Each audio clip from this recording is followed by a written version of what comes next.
My best wishes to 7th grade students. I am Nikhil Mohanto, math teacher. How are you all? Hope you are fine. So let's start students class. সপ্তম শ্রেণী অনুশীলনী 1.2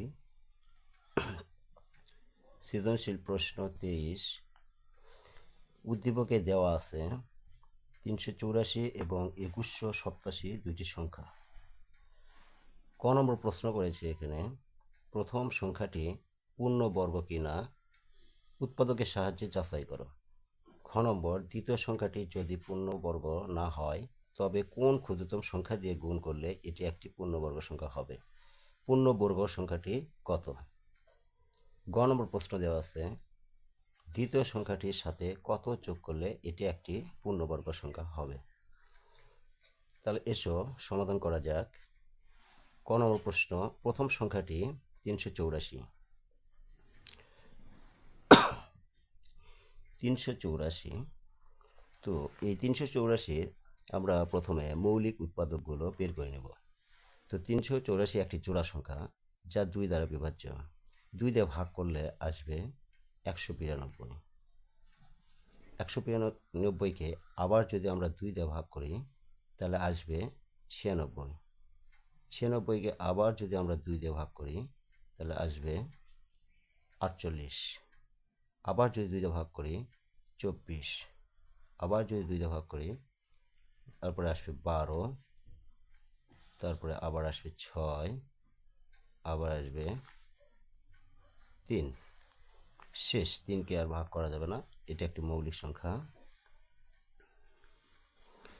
তো 384কে ভেঙে আমরা যে সমস্ত মৌলিক সংখ্যাগুলো পেলাম সেগুলো আমরা গুণ করে দেখি। 2 গুণন 2, কয়টা 2 আছে? 1 2 3 4 5 6 7টা। 1 জোড়া, 2 জোড়া, 3 জোড়া, 3 দুগুণে 6 7 3।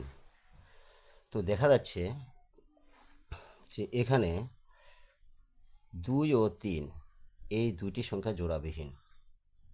তাহলে আমরা এখানে লিখব দেখা যাচ্ছে এখানে 2 ও 3 সংখ্যাটি জোড়াবিহীন।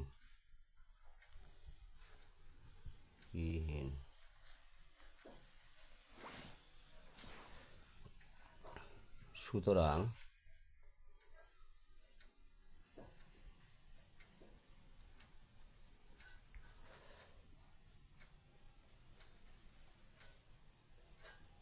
এটি একটি পূর্ণবর্গ সংখ্যা নয়।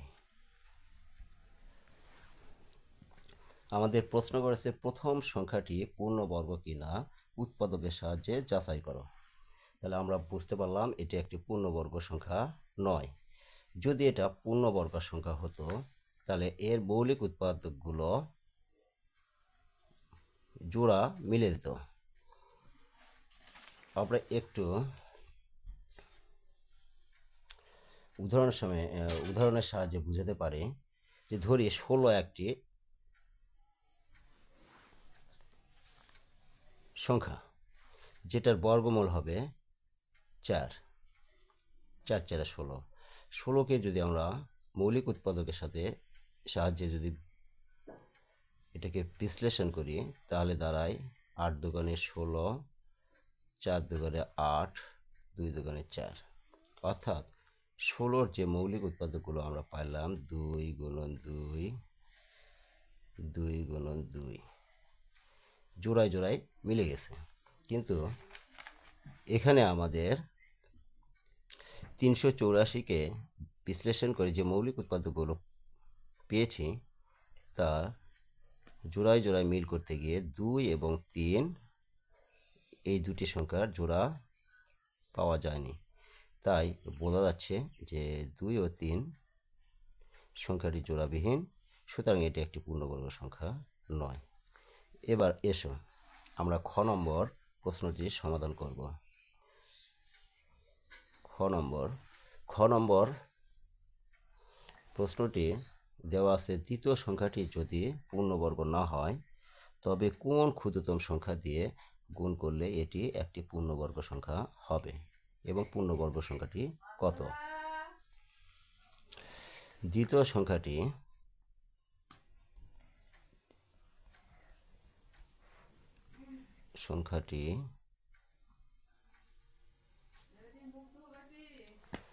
ভিডিও আর করলাম না।